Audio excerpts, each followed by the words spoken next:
Imagine a world where every relationship is governed by rules, where friendship is fragile, and where hierarchy can change everything overnight.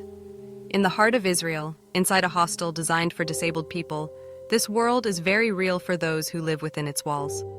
For one high-functioning autistic boy, the hostel is more than just a place of care. It's a place where the delicate balance between friendship and authority is tested every day. He is used to the daily rhythms of the hostel, the scheduled meals, the group activities, the constant presence of guides who help, supervise, and sometimes, inadvertently, control. But amid this structure, he has found comfort in a rare friendship, a genuine bond with a girl who understands him. She is not just another resident. She is his confidant, someone who sees him for who he is, beyond the label of his diagnosis. Their connection is built on shared jokes, quiet conversations, and a mutual respect that feels all too rare in a world where difference is often treated with suspicion or pity. But everything changes when he learns that his friend will soon become a guide in the very institution that looks after him. Funded by the welfare department, the company that runs the hostel has strict rules. Guides are required to maintain distance, enforce discipline, and uphold a hierarchy that often breaks bonds between residents.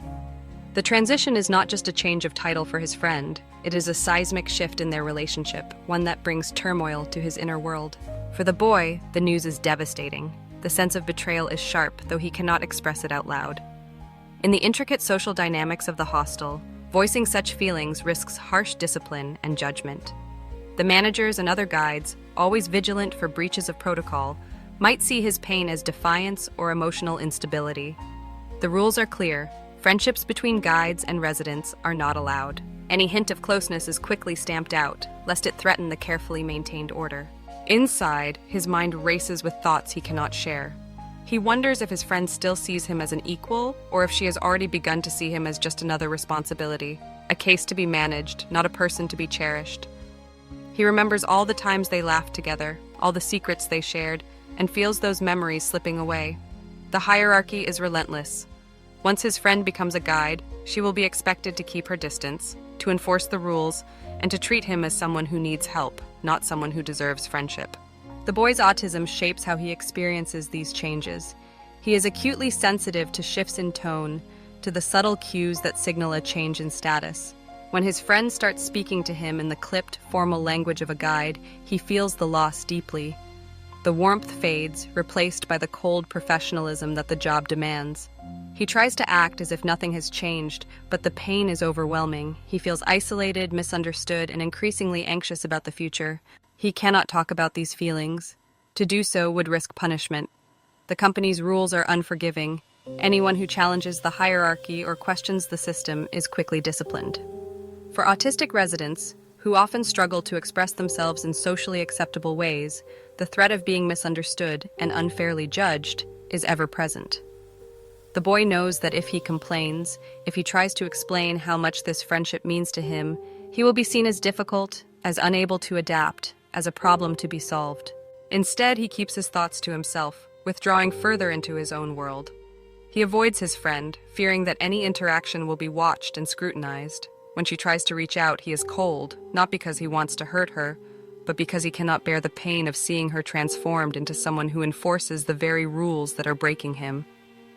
He misses her deeply, but feels powerless to change the situation. This is the reality for many autistic people in institutional settings. The rules, designed to maintain order, often ignore the emotional needs of those they are meant to help. Relationships are sacrificed in the name of professionalism.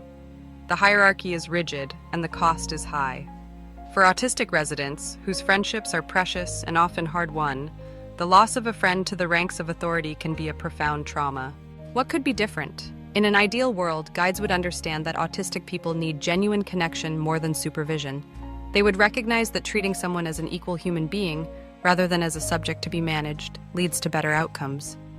Friendship would not be forbidden, it would be encouraged. Guides would be trained to support, not dominate, and to listen, not just instruct.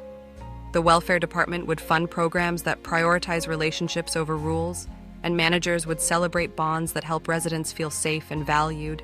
For the boy, this would mean that his friend remains his friend, even as she takes on new responsibilities. The hierarchy would not separate them. It would support their connection.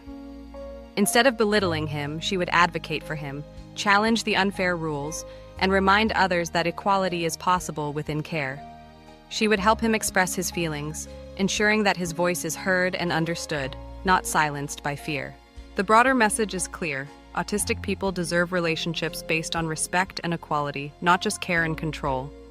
When guides become friends, when they see the people they work with as equals, the whole system becomes more humane. The company, the welfare department, and the managers of hostels must recognize that breaking friendships in the name of hierarchy is not just unfair, it is damaging. They must listen to the voices of those who are affected and change the rules to support, rather than suppress, connection. In the hostel in Israel, the boy's story is just one among many. But it is a powerful reminder that behind every rule, every hierarchy, and every institution, there are real people with real needs. For autistic residents, friendship is not a luxury, it is a lifeline. To honor their humanity, we must find ways to nurture, not break, the bonds that sustain them. Only then will care truly mean compassion, and support truly mean understanding.